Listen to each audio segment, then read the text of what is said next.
काय सांगू आता संतांचे उपकार, मज निरंतर जागविती।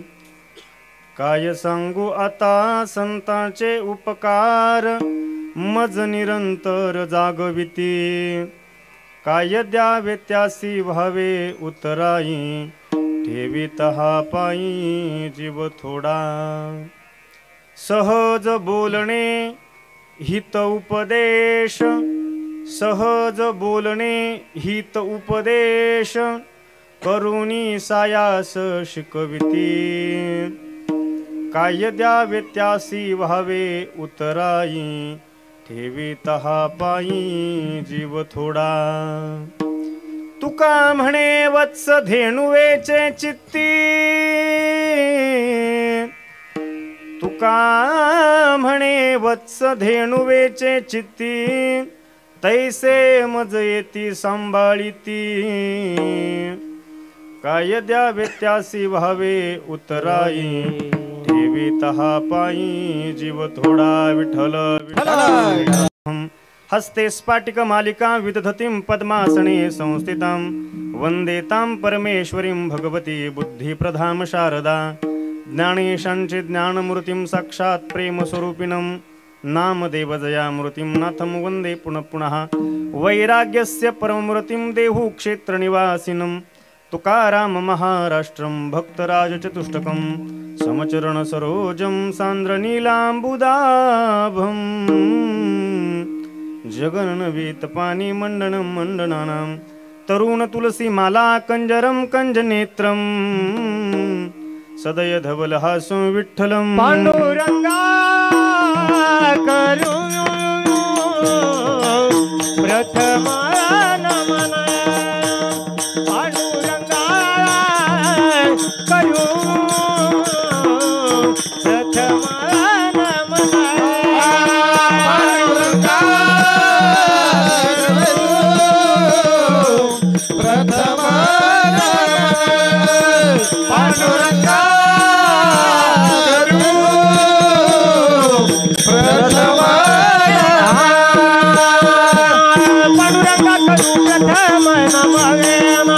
दुसरे चरण संताजिया, दुसरे चरण संताजिया, दुसरे चरण संताजिया। त्यांच्या कृपादाने कथेचा विसारू, त्यांच्या कृपादाने कथेचा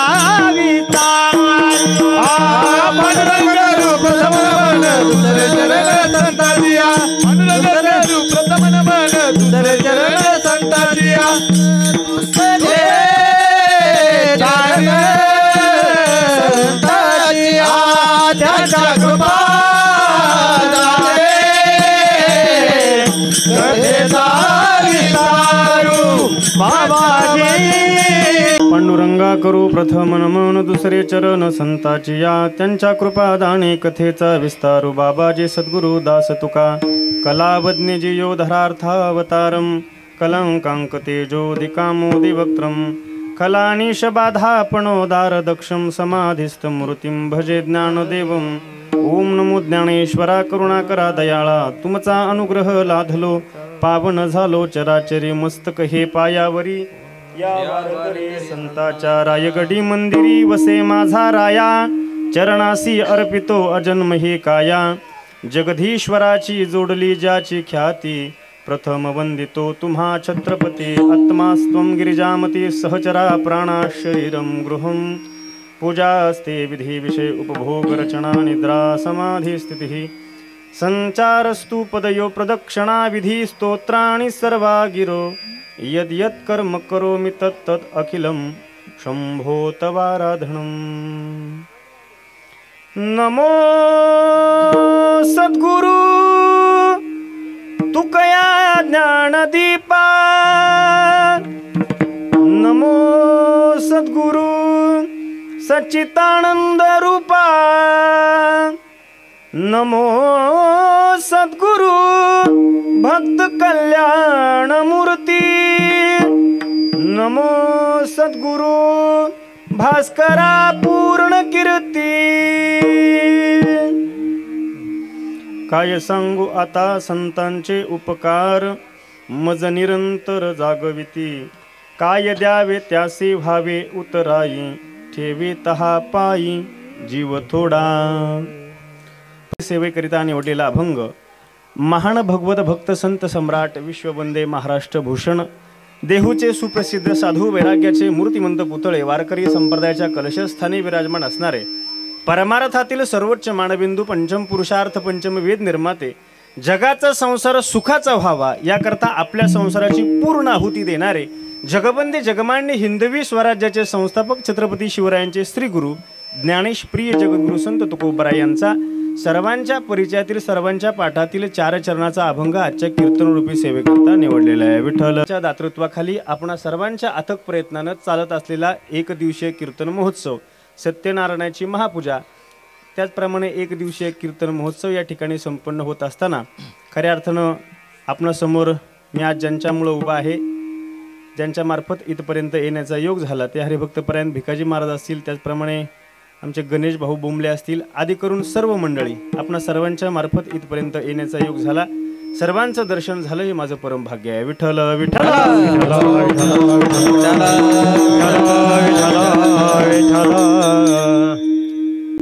आज कीर्तनाला ज्यांची विशेषत्वानं उपस्थिती आहे ते पूजनीय वंदनीय आदरणीय बाबांच्या चरणी विनम्र भावानं वंदन।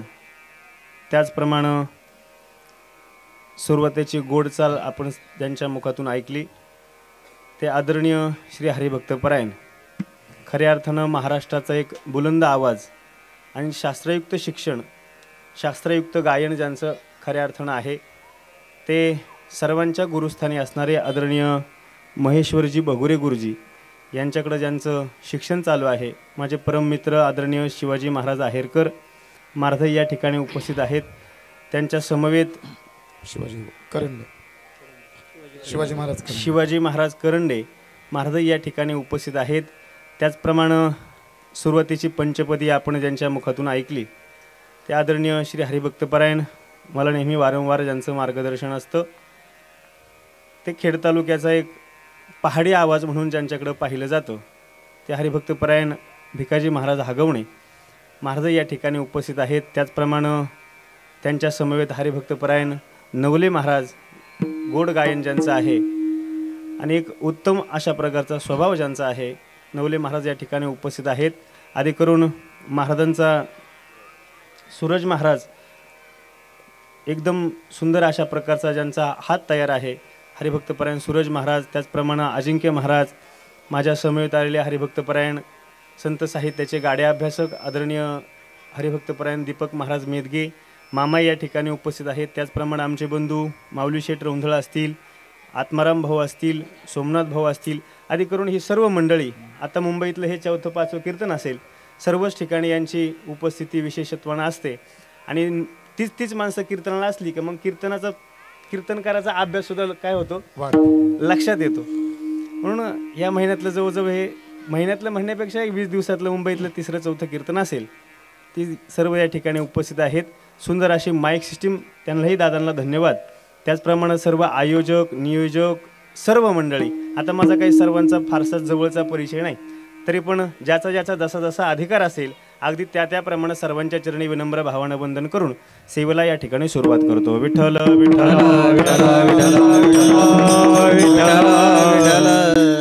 खऱ्या अर्थानं सेवेला जगद्गुरु तुकोबरायांचा अभंग याच्याकरता निवडला। आल्या पहिल्यांदा बाबांचं दर्शन झालं मी स्वतःला फार भाग्यवान समजतो आणि म्हणून बाबा कीर्तनाला येणार आहेत असं त्या ठिकाणी समजलं आणि म्हणून खऱ्या अर्थानं हा अभंग मी त्या ठिकाणी निवडला। खरं तर आपणा सर्वांना द्यावे तेवढे धन्यवाद कमी आहे कारण एखादी गोष्ट आपल्या जवळ असली ज्या गोष्टीच्या आपण अधीन जात असतो त्या गोष्टीचा स्वीकार होणं फार महत्त्वाचं असतं। तुम्ही माळ घातली की तुमच्यावरती एक ठराविक प्रकारची जबाबदारी येते, तुम्ही गंध लावला की तुमच्यावरती काहीतरी जबाबदारी येते, तुम्ही एक भगवी पताका आपल्या खांद्यावरती घेतली का तुमच्यावरती काहीतरी जबाबदारी येते। त्याचप्रमाणे अगदी कीर्तनाची परंपरा कीर्तनामध्ये फेटा का घालावा ही परंपरा खऱ्या अर्थानं फेटा घालण्याची परंपरा ही संत नामदेव महाराजांनी त्या ठिकाणी सुरुवात केली. कदाचित माझ्या अभ्यासानुसार टोपीची परंपरा ही वारकरी संप्रदायामध्ये असावी आणि ती आपल्या सर्वांकडे जी आहे ती सरळ टोपी आहे. एकच फक्त मनसरी आहे, बाकीच्या सरळ टोपी आहे. मग सरळ टोपी ही आपल्याला काय शिकवते? जिथं आपण असू, ज्या अवस्थेमध्ये असू, ज्या ज्या कामामध्ये आपण असू, त्या टोपीची सुद्धा जबाबदारी आहे. वारकरी संप्रदायाची ही टोपी आहे आणि म्हणून खऱ्या अर्थानं प्रत्येक डबेवाला माणूस ही टोपी काय करतो? आपल्या डोक्यावरती परिधान करतो. ही वारकरी संप्रदायाची परंपरा आपण कोणत्या कामात आहोत हे काम महत्त्वाचं लक्षात घेण्यापेक्षा त्या संप्रदायाच्या आपल्याकडनं कसं त्या ठिकाणी जो काय प्रयत्न करता येईल त्या प्रयत्नातून अशा अनेक प्रकारचे कार्यक्रम, मग पूजा असेल, खऱ्या अर्थानं सत्यनारायणाची पूजा ही वास्तुशांतीच्या मार्फत आपल्या प्रत्येकाच्या घरामध्ये होत असते. नवीन लग्न झालं की सत्यनारायणाची पूजा त्या ठिकाणी घातली जाते. का घातली जाते? त्या घरामध्ये आनंद, ऐश्वर्य, उत्तम आरोग्य या सर्व गोष्टी त्या ठिकाणी लाभाव्यात याच्याकरता आपण सत्यनारायणाची महापूजा करतो. परंतु आपण सर्व मित्रमंडळांनी ही जी पूजा आयोजित केली आहे याच्यामधून निश्चित प्रकारे आपल्या सर्वांचं कुटुंबाचं आरोग्य उत्तम राहील याची एवढी खात्री त्या ठिकाणी या व्यासपीठावरून देतो. आणि खऱ्या अर्थानं माणसं या कीर्तनाला किती आहेत? माणसं जरी कमी असली, नुसती गर्दी असून उपयोग नाही, माणसं दर्दी पाहिजे. आणि खऱ्या अर्थानं ज्यांच्या समोर मला कीर्तन करायचं भाग्य लाभते ते म्हणजे 1,00,000 माणसाच्या बरोबर असणारा एकच व्यक्ती आहे. मी स्वतःला फार भाग्यवान समजतो की बाबांच्या समोर मला कीर्तन करण्याचा योग येतोय. खऱ्या अर्थानं जगद्गुरू तुकोबारायांचा अभंग आहे. जगद्गुरू तुकोबारायांचा गाथा आपल्याला कितपत कळला मला निश्चित प्रकारे सांगता येणार नाही, परंतु ज्ञानोबारायांची ज्ञानेश्वरी आणि जगद्गुरू तुकोबारायांचा गाथा हे दोनही ग्रंथ जर आपण डोळ्यासमोर ठेवले तर गीतेचे आपण जर वाचक असाल, अभ्यासक असाल तर आपल्या थोडंसं काहीशा गोष्टी लक्षामध्ये येतील. उदाहरणार्थ गीतेचा 12वा अध्याय जर आपण पाहिला तर भक्तियोगो नाम द्वादशोध्याय, राजगुह्य राजयोगो नाम 9मोध्याय, पुरुषोत्तम योगो नाम 15दशोध्याय, असं प्रत्येक अध्यायाला एक ठराविक प्रकारचं नाव आहे गीतेमध्ये. मग तो अध्याय नक्की आपल्याला कशासाठी असेल, त्या अध्यायातून नक्की आपल्याला देवाला सांगायचंय काय, कमीत कमी एवढा भाव आपल्या काय होईल सर्वांच्या लक्षामध्ये येईल. मग गीतेचंच भाष्य ज्ञानेश्वरी आहे. ज्या वेळेमध्ये ज्ञानेश्वरीची निर्मिती झाली त्यावेळेमध्ये ज्ञानोबारायांनी समोर गीता ठेवली. गीता अलंकार नाम ज्ञानेश्वरी ब्रह्मानंद लहरी प्रगट केली. गीता समोर ठेवली आणि ज्ञानोबारायांनी ज्ञानेश्वरीचं लिखाण केलं. मात्र जगद्गुरू तुकोबारायांचा गाथा हा कोणत्याही ग्रंथाचं भाष्य ठरत. जगद्गुरू तुकोबारायांच्या गाथ्याची ज्या वेळेमध्ये निर्मिती झाली त्यावेळेमध्ये जगद्गुरू तुकोबारायांच्या समोर कोणत्याही प्रकारचा ग्रंथ आपल्याला पाहायला भेटत नाही. ज्ञानोबारायांच्या ज्ञानेश्वरीची एक ओवी जर आपण वाचली तर तिच्या वरच्या 10 ओव्या आणि तिच्या खालच्या 10 ओव्या यांचा संदर्भ कदाचित परस्पर जोडू शकतो, परंतु जगद्गुरू तुकोबारायांचा गाथा जर आपण वाचला तर त्याच्या खालचा अभंग त्याच्यासाठी पूरक असेल असं आपल्याला सांगता येत नाही, सांगता येत महाराज. ज्या वेळेमध्ये गाथ्याची निर्मिती झाली आपल्याला आपण मावळ तालुक्यातले आहोत, खेड तालुक्यातले आहोत. विशेषत्वानं जगद्गुरू तुकोबारायांना ज्या ठिकाणी साक्षात्कार झाला अगदी त्या साक्षात्कार भूमीपासून आपली गावं 20, 25, 50 एवढ्या किलोमीटर अंतरावरती असावी आपल्या टोप्या सांगतात, बाकी काय नाही. एवढ्या जवळ असताना सुद्धा आपल्याला जगद्गुरू तुकोबाराय किती कळले हे ज्याचं त्यानं पहा. परंतु स्कॉटलँड देशामध्ये जन्माला आलेला सर अलेक्झांडर ग्रॉन नावाचा एक व्यक्ती आहे. जगद्गुरू तुकोबाराय आणि जगद्गुरू तुकोबारायचं गाथ्याचं महत्त्व सांगेल आणि मग अभंगाकडे त्या ठिकाणी वळेल. स्कॉटलंड देशामध्ये जन्माला आल्याच्या नंतर इतका प्रचंड बुद्धिवान असलेला हा सर अलेक्झांडर ग्रॉन, त्याचं डेव्हिड नावाच्या एका तत्वज्ञानावरती काय होतं, विशेष प्रभुत्व त्या ठिकाणी होतं. त्याच्यासारखा दुसरा एखादा कोणी व्यक्ती आहे का, बुद्धिवान व्यक्ती आहे का, हे शोधण्याचा त्यानं त्या ठिकाणी निर्णय घेतला. आणि प्रत्येक संपूर्ण देशभरामध्ये प्रत्येक राज्य असेल, देश असेल, खंड असेल, अशा प्रत्येक ठिकाणी तो सर अलेक्झांडर नावाचा व्यक्ती त्या ठिकाणी फिरू लागला. तो ज्या वेळेमध्ये फिरू लागला त्याची बुद्धीची खासियत एवढी होती की ज्या ठिकाणी जायचा, ज्या राज्यात जायचा, ज्या भागामध्ये जायचा, तिथली भाषा तो 1 महिन्याच्या आतमध्ये जशीच्या तशी शिकायचा. एवढा बुद्धिमान माणूस. ज्या वेळेमध्ये तो फिरत सर भारत देशामध्ये आला. भारत देशामध्ये आल्याच्या नंतर अनेक आत्मचरित्र ग्रंथ त्या ठिकाणी आपल्या डोळ्याखालून घातले, परंतु त्याचं मन बसलं नाही. आणि जसं तुम्ही गावाकडून मुंबईला आलात अगदी त्याप्रमाणे तो सुद्धा काय झाला, मुंबईमध्ये आला. मुंबईमध्ये आल्याच्या नंतर तो उत्तम मराठी भाषा 1 महिन्याच्या आतमध्ये शिकला. त्याच्या स्वभावाप्रमाणे चांगल्या प्रकारची मराठी भाषा त्या ठिकाणी शिकला. शिकला नव्हे तर मुंबई विद्यापीठाचा तो काही दिवस कुलगुरू झाला. कुलगुरू झाल्याच्या नंतर जगद्गुरू तुकोबरायांचा त्या गाथा त्या व्यक्तीच्या वाचनामध्ये गेला आणि त्याला त्याच्या जीवनाचा खरा अर्थ सापडला. क्षणार्धामध्ये जातीनं धर्मानं ख्रिश्चन असलेला हा व्यक्ती जगद्गुरू तुकोबरायाचा गाथा पहिल्यांदा मराठीतून इंग्लिशमध्ये संपूर्ण गाथा ट्रान्सलेट केला आणि म्हणून तो गाथा त्यानं घेतला आणि आपल्या मायदेशामध्ये काय गेला, निघून गेला. तिथं त्या गाथ्याच्या प्रत त्यानं अनेक प्रत त्या ठिकाणी छापल्या आणि हजारो लाखो ख्रिश्चन व्यक्ती त्या ठिकाणी एकत्रित केले आणि जगद्गुरू तुकोबरायांच्या गाथ्याचं महत्त्व तो व्यक्ती सांगू लागला की जगद्गुरू तुकोबरायाच्या गाथ्याचं पारायण केल्याशिवाय या पृथ्वी तलावर जन्माला आलेल्या माणसाला मरण्याचा देखील अधिकार नाही. एवढा महत्त्वपूर्ण असलेला गाथा, एवढे महत्त्वपूर्ण असणारे जगद्गुरू तुकोबराय खऱ्या अर्थानं आपल्याला कळले का? किती वाऱ्या गेल्याच्या नंतर, किती माळा तोडल्याच्या नंतर, किती टोप्या मळवल्याच्या नंतर आपल्याला जगद्गुरू तुकोबराय कळतील. मला काही तुमच्यावरती टीका करायची नाही, परंतु आपल्यातलाच मी एक आहे हे समजून मी त्या ठिकाणी थोडासा अधिकार म्हणून त्या ठिकाणी बोलतो. जगद्गुरू तुकोबराय आपल्याला थोडेसे जरी कळले तरी आपल्या जीवनाचं काय होईल?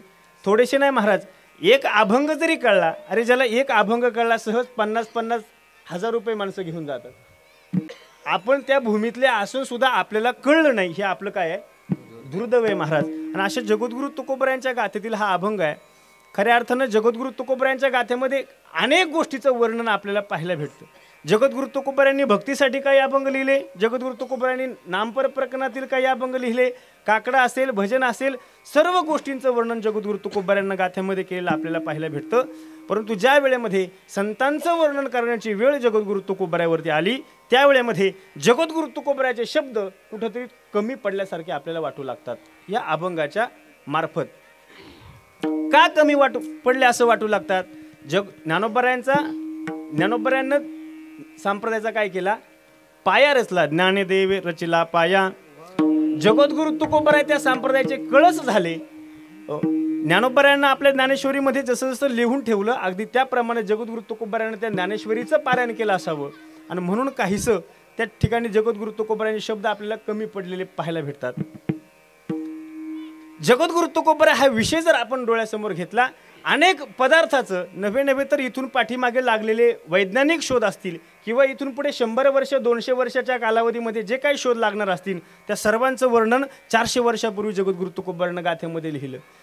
जगद्गुरू तुकोबरायांना त्यावेळेमध्ये काही सांगणारे भेटले, काही ऐकणारे भेटले, काही निंदा करणारे भेटले. लोक काही एका लेवलचे असतात का? सगळी ज्याचा जसा जसा भाव असेल तो व्यक्ती जगद्गुरू तुकोबरायाला भेटत गेला आणि जगद्गुरू तुकोबरायाने त्याचं वर्णन गाथ्यामध्ये जसं तसं केलं महाराज. अनुभव आले अंगा ते या जगात देतसे. अनेक माणसांचे प्रकार त्याला त्या ठिकाणी पाहायला भेटतात. पहिला वर्ग असा आहे की जो जीवन जगत असताना स्वार्थही साधत नाही आणि परार्थही साधत नाही, स्वतःचंही चांगलं करत नाही आणि दुसऱ्याचंही चांगलं होऊन देत नाही. ज्ञानोबराय बोलतात, आपण अंगी जळे नागवी जगाचे डोळे, पतंगा जैसे सळे दीपाचेनी. पहिला वर्ग असा आहे जो स्वतःचंही चांगलं होत नाही. कशाप्रमाणे? ज्ञानोबराय बोलतात, एखादा पतंग नावाचा किडा आहे. दिवा आपण गावाकडे ज्या वेळेमध्ये दिवा लावतो त्या दिव्याच्या भोवती गरगर गरगर गरगर गरगर फिरत राहतो. किती फिरतो? फिरून त्याच दिव्यावरती त्या ठिकाणी आपटतो, स्वतःचाही जीव त्या ठिकाणी घालवतो आणि इतरांना काय करतो? अंधारात ठेवतो. स्वतःचंही चांगलं होऊन देत नाही, दुसऱ्याचंही चांगलं होऊन देत नाही. काय झालंय? शेजारी दोन माणसं राहत होती. आता शेजारच्याला किती बरं असतं, मी कीर्तनं सांगायची तुम्हाला गरज नसावी. तो व्यक्ती उठला, सकाळी उठला, मोठमोठ्याने ओरडत डॉक्टरकडे गेला. डॉक्टर साहेब एवढ्या मोठ्यानं ओरडत गेला. डॉक्टर साहेब म्हणजे नक्की झालं काय? म्हटलं पोट दुखायला लागले. डॉक्टरांनी काय फर्स्ट ट्रीटमेंट असेल त्याला चेक केलं, काही गोळ्या लिहून दिल्या. म्हटले नाही फरक पडला तर उद्या परत ये. दुसरा दिवस उजाडला, हा परत डॉक्टरकडे आला, परत इंजेक्शन दिलं, परत म्हटले नाही फरक पडला, परवाच्या दिवशी ये. पुन्हा तो परवाच्या दिवशी आला. इंजेक्शनामध्ये सलाईन वगैरे, सोनोग्राफी वगैरे सर्व त्याची ट्रीटमेंट केली. म्हटलं उद्या रिपोर्ट येतील, उद्या ये. उद्या तो व्यक्ती आला. दुसऱ्या दिवशी परत तो व्यक्ती आला. तिथं आल्याच्या नंतर म्हटले आज काय फरक? म्हटलं काहीच नाही, जसं पोट दुखतंय ना पहिल्या दिवसापासून अगदी त्या पद्धतीनं सारखंच ते पोट दुखतंय म्हटले. म्हटले तुमचे सोनोग्राफीचे रिपोर्ट तर क्लिअर आहे, त्याच्यामध्ये कोणत्याच प्रकारचं काही नाही, मग तुम्हाला द्यायचं तरी काय नक्की? तो म्हटला काहीतरी तुम्ही खाल्लं असेल. तो म्हटला काहीच खाल्लं नाही, दररोज जसं जेवण करतो ना अगदी तशा पद्धतीने मी जेवण केलं, 8-10 दिवसात मी बाहेरचं सुद्धा काही खाल्लं. म्हटले मग नक्की झालं तरी काय? म्हटले सगळे डॉक्टर म्हणले सगळे इलाज त्या ठिकाणी मी करून पाहिले, पण तुमचं पोट काय दुखायचं थांबतच नाही. म्हटले नक्की काय झालं? म्हटलं जसं दुसऱ्याच्या घरासमोर 4 चाकाची गाडी उभी राहिली तसं पोट इतकं दुखायला लागले. आता तुम्ही मला सांगा, कोणता जगातला डॉक्टर असेल की तो या व्यक्तीला बरा करेल? नाही महाराज. तसे 2 मित्र शेजारी राहत होते. एकानं काहीतरी नवीन केलं की दुसऱ्याच्या चढावडीनं त्याच्यापेक्षा कर्ज काढून का होईना पण चांगलं, त्याच्यापेक्षा काहीतरी चांगलं. तो व्यक्ती जो पहिला व्यक्ती जो होता तो कंटाळून त्या ठिकाणी गेला. शेवटी कंटाळला, मी जे करील त्याच्या व्यतिरिक्त त्याच्यापेक्षा चांगलं हा काहीतरी करतोय, हा ज्या वेळेमध्ये भाव त्याच्या मनामध्ये तयार झाला. म्हटलं आता देवाच्या शिवाय पर्याय नाही. राणावनामध्ये निघून गेला, देवाची साधना केली. देवाची साधना करण्याकरता हा शेजारचा व्यक्ती गेलाय असं दुसऱ्याला कळलं. तो सुद्धा काय झाला, त्याच्यासारखी साधना करण्याकरता जंगलामध्ये निघून गेला. हाही देवाचं नामस्मरण करतोय, तोही देवाचं नामस्मरण करतोय. नामस्मरणामध्ये सातत्य ठेवलं आणि खरोखर देव त्यांना काय झाले, प्रसन्न झाले. प्रसन्न झाल्याच्या नंतर त्यांना विचारलं, म्हटले काय मागायचंय मागून घ्या. देवाने त्यांना विचारलं. तो पहिला जो व्यक्ती होता तो हुशार झाला. तो म्हटला मी जर काही मागितलं आणि माझ्या शेजारच्यानं फक्त एवढंच मागितलं की त्यानं जे मागितलं त्याच्यापेक्षा मला दुप्पट द्या, माझ्या मागण्याचा काय उपयोग होणार? काहीच उपयोग होणार नाही. तो म्हटला पहिले देवा त्याच्याकडे जाऊन या. देव म्हटले ठीक आहे. देव त्याच्याजवळ गेले, त्याला विचारलं काय पाहिजे? म्हटले नाही त्याला विचारून या. मग हा व्यक्ती गेला. म्हटला जर हे असंच चालणार असेल तर देव स्वतः समोर येऊन काय फायदा? तो म्हटला देवा मला जर द्यायचंच असेल तर एक काम करा, म्हटला माझी एक बाजू ही पूर्ण निकामी होऊ द्या, म्हणजे एक हात, एक कान, एक डोळा, एक पाय हा निकामी होऊ द्या. देव म्हटले अरे अनेक मागणारे भक्त मी त्या ठिकाणी पाहिले, पण तू एवढा असा मागणारा भक्त माझ्या आयुष्यामध्ये देव म्हटले मी कधी पाहिला नाही. तो म्हटला काय नाही देवा मला एवढंच पाहिजे, फक्त मला दुसरं काही नको. देव तथाच तू म्हणले. क्षणार्धामध्ये जसा पॅरालिसिस व्हावा अगदी त्याप्रमाणे त्या माणसाची एक बाजू काय झाली, संपूर्ण ती निकामी झाली. आता देव दुसऱ्याच्या जवळ गेले. आता याचा स्वभावच होता की याच्यापेक्षा काय करायचं, दुप्पट काहीतरी मागायचं. देव त्याला म्हटले बोल भक्ता काय पाहिजे? तो हुशार होता, तो पहिलं जसं करत होता अगदी त्याप्रमाणे म्हटला माझ्या शेजारच्या व्यक्तीनं जे मागितलं असेल त्याच्यापेक्षा मला काय द्या, दुप्पट द्या. आता तुम्हाला सांगावं लागेल की त्याची अवस्था काय झाली. संपूर्ण शरीर त्या ठिकाणी निकामी झालं आणि तो माणूस काय झाला, त्याचा मृत्यू झाला. म्हणून जीवन जगत असताना काही माणसं अशी असतात की स्वतःचंही चांगलं होऊन देत नाही आणि दुसऱ्याचंही चांगलं होऊन देत. विठ्ठल विठ्ठल नंबर 2चा वर्ग असा आहे की तो फक्त आणि फक्त स्वार्थ साधतो, परार्थ अजिबात साधत नाही. स्वतःचा फक्त त्या ठिकाणी स्वतःचं हित कशामध्ये आहे ते पाहायचं, बाकीचं दुसऱ्याचं किती नुकसान होतं याचा विचार करायचा नाही. ज्ञानोबराय बोलतात जैसे मनवाच्या काये भलतिया दुःख देत जाये, स्वार्थ साधिता न पाहे पराचे अहित. स्वार्थ साधत असताना दुसऱ्याचं किती नुकसान होते या गोष्टीचा विचार करायचा नाही. सहज एक व्यक्ती जात असताना त्याला बिडी पिण्याची तलब होती.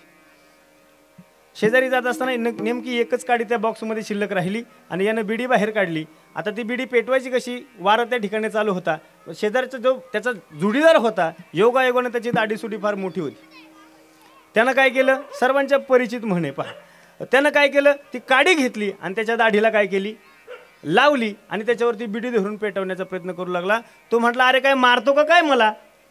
असं म्हटल्याच्या नंतर म्हटलं तुझी दाढी जळाली तरी चालेल पण माझी काय झाली पाहिजे, बिडी पिटली पाहिजे. फक्त आणि फक्त स्वार्थी लोक दुसऱ्याचं किती नुकसान होते याचा विचार करायचा नाही, मात्र आपला स्वार्थ काय करायचा, साधायचा. नंबर 3चा प्रकार असा आहे की स्वार्थही साधतो आणि स्वार्थ साधत असताना परार्थही साधतो, स्वतःचंही कल्याण करून घेतो आणि दुसऱ्यांचंही त्या ठिकाणी कल्याण होईल अशा प्रकारे त्या ठिकाणी वागतो.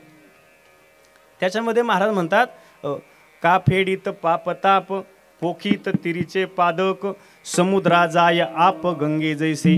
जशी गंगा समुद्राला निघाली, खऱ्या अर्थानं नद्यांचा जर स्वार्थ कशामध्ये असेल तर समुद्राशी एकरूप होणं हा नद्यांचा काय आहे, त्यांच्या जीवनामध्ये असलेला स्वार्थ आहे. परंतु स्वार्थ साधत असताना नदी डायरेक्टच डोंगरावरून निघाली आणि डायरेक्टच समुद्राला येऊन भेटते का महाराज? नाही भेटत. आपल्यासारखे अनेक तऱ्हेने व्याकुळ झालेली माणसं असतात.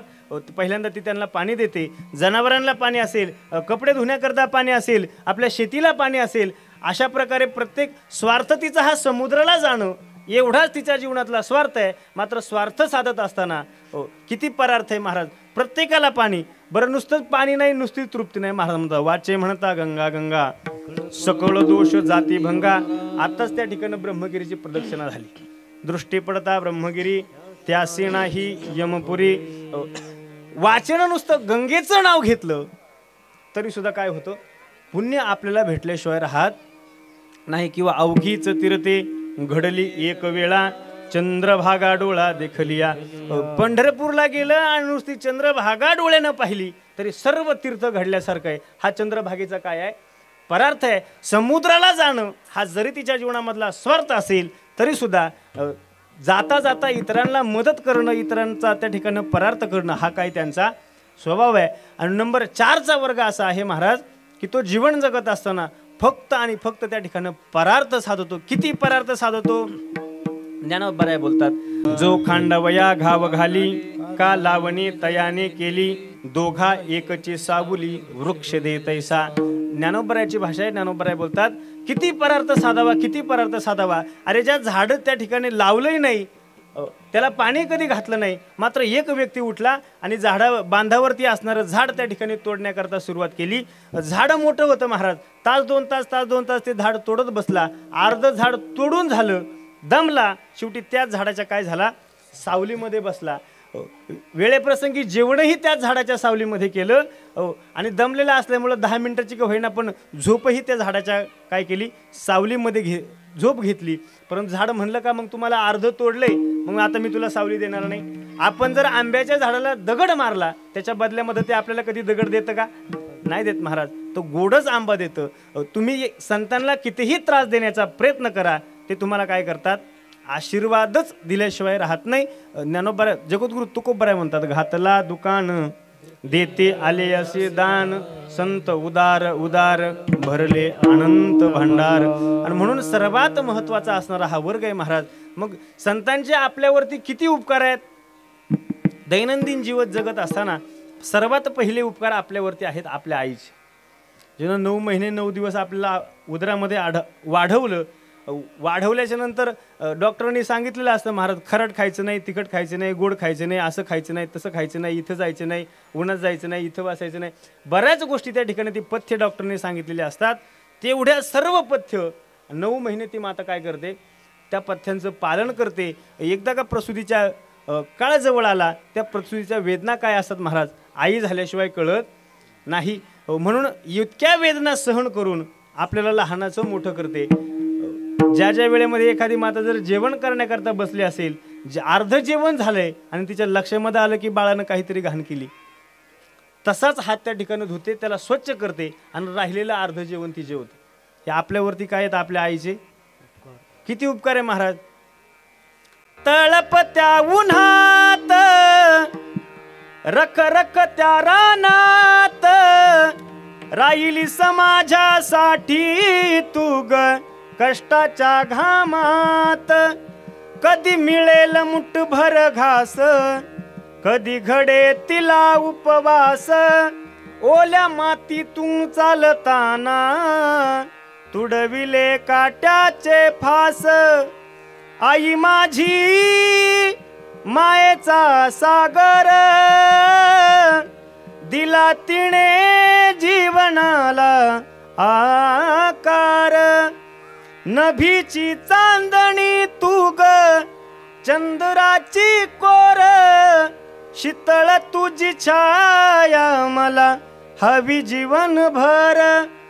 तुझ्या शीतळ छायेमध्ये उभ आयुष्य जगेन. आई देवा पाशी मी ग आई तुलाच ग मागण. आई माझी मायेचा सागर दिला तिने जीवनाला आकार. सर्वात प्रथम जर उपकार आपल्यावरती कोणाचे असतील तर ते आपल्या कोणाचे? आईचे उपकार आपल्यावरती महाराज. चला पुढे. आईनं त्या ठिकाणी लहानाचं मोठं केलं की बोटाला धरून चालायला कोण शिकवतं? वडील शिकवतात महाराज. सर्वात प्रथम जर आपल्याला जास्त प्रेम जर कोण करत असेल तर महाराज ते वडील करतात. लेकुराचे हित वाहे माऊलीचे चित्त. लेकुराच्या हितासाठी आईचं चित्त त्या ठिकाणी वाहत असतं. लेकुराचं चांगलं व्हावं याच्याकरताच त्या ठिकाणी आई प्रयत्न करत असते. अगदी त्याप्रमाणे त्याही पेक्षा जास्त जर प्रयत्न लेकरासाठी कोण करत असेल तर तो बाप करतो. ज्या वेळेमध्ये सरळ एखाद्या वेळेस चालत असताना एखाद्या महिलेला जर आपण पाहिलं तर ती महिला, ती माता माऊली आपल्या बाळाला आपल्या कडेवरती घेते. पहा, आपण जर बारकाईनं पाहिलं असेल तर ती कडेवरती घेते. का? मी जे समोर पाहते तेच माझ्या बाळाला दिसावं हा भाव तिच्या मनामध्ये असतो. म्हणून आई ही कडेवरती घेते. मात्र बाप ज्या वेळेमध्ये पोराला उचलून घेतो ना, तो कडेवरती कधी घेत नाही, तो खांद्यावरती घेतो. का घेतो? ज्या ज्या बापानं गरिबीमध्ये त्या ठिकाणी दिवस काढलेले असतात, प्रत्येकाचं स्वप्न असतं मी जे माझ्या आयुष्यामध्ये काहीच करता नाही आलं मला, ते माझ्या मुलानं त्या ठिकाणी करून दाखवावं. अरे मी अशा हालाकीच्या परिस्थितीमधून आलो, कधी मला पॅरागॉनची चप्पल माझ्या पायामध्ये घालायला भेटली नाही, माझ्या पोरानं 5,000 रुपयाची कोल्हापूरची चप्पल घालावी आणि त्या ठिकाणी फिरावं.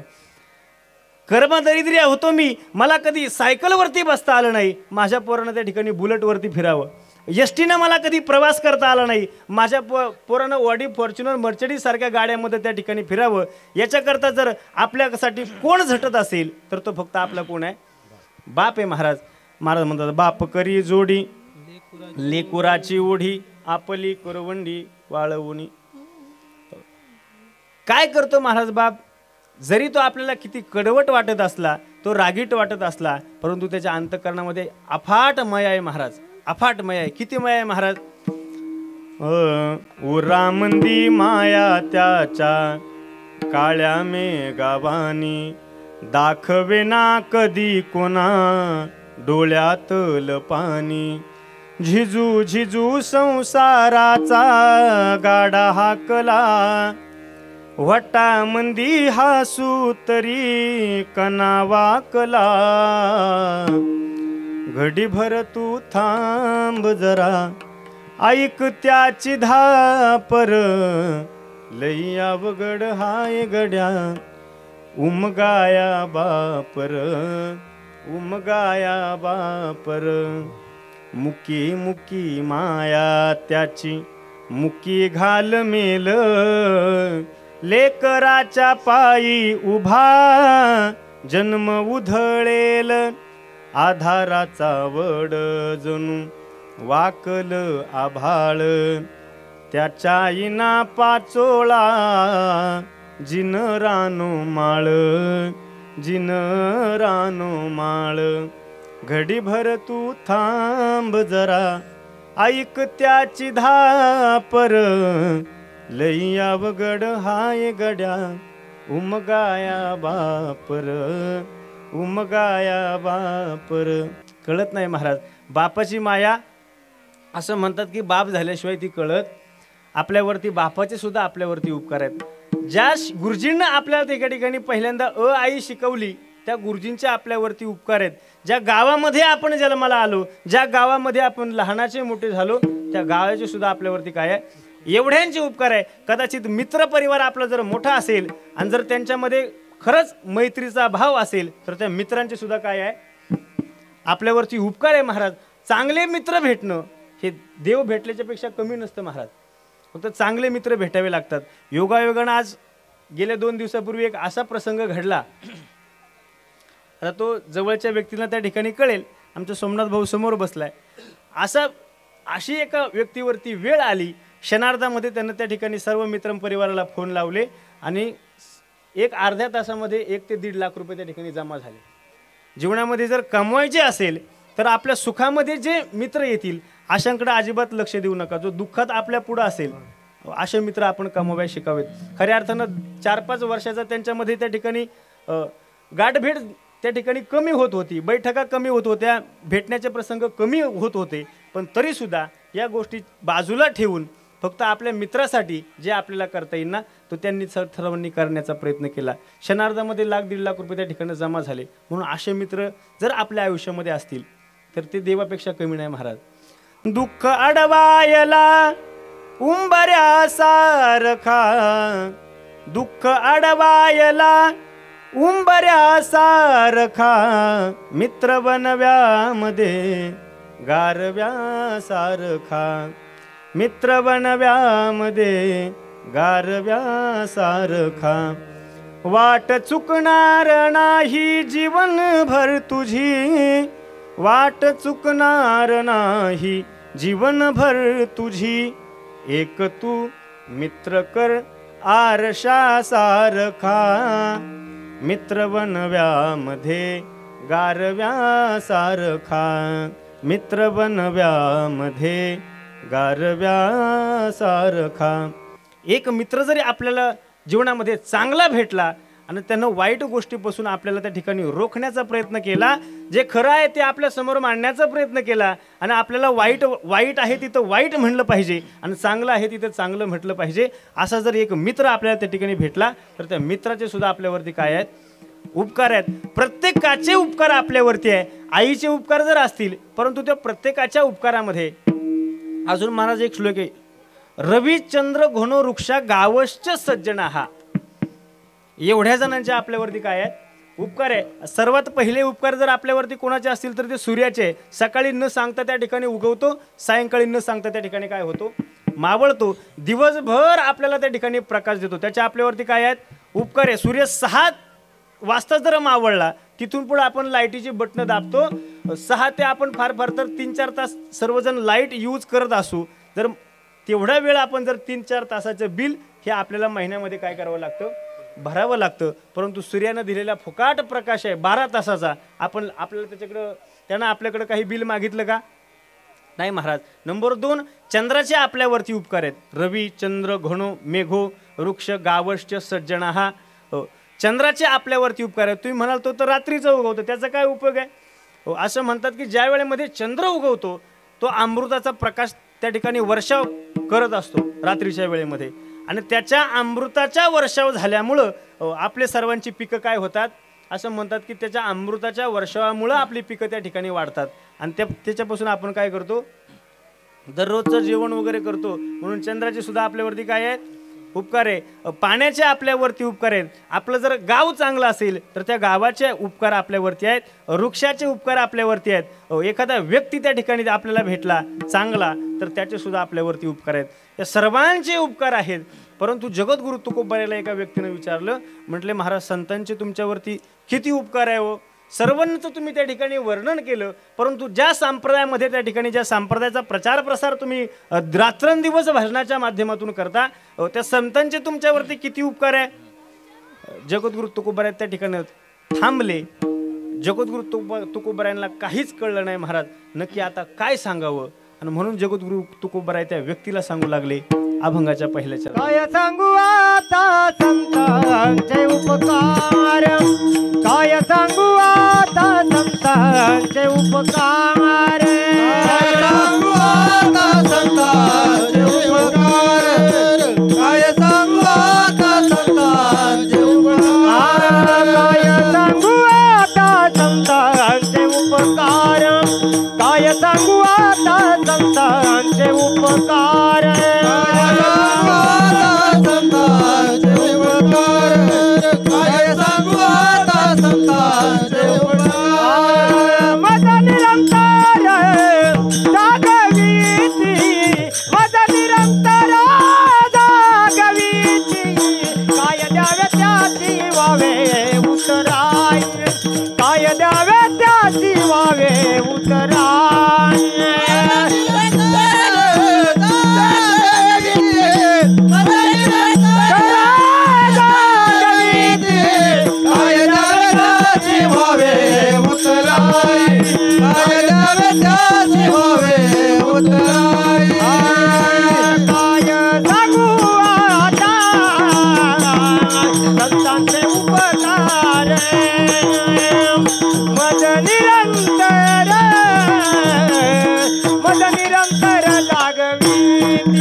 Yeah.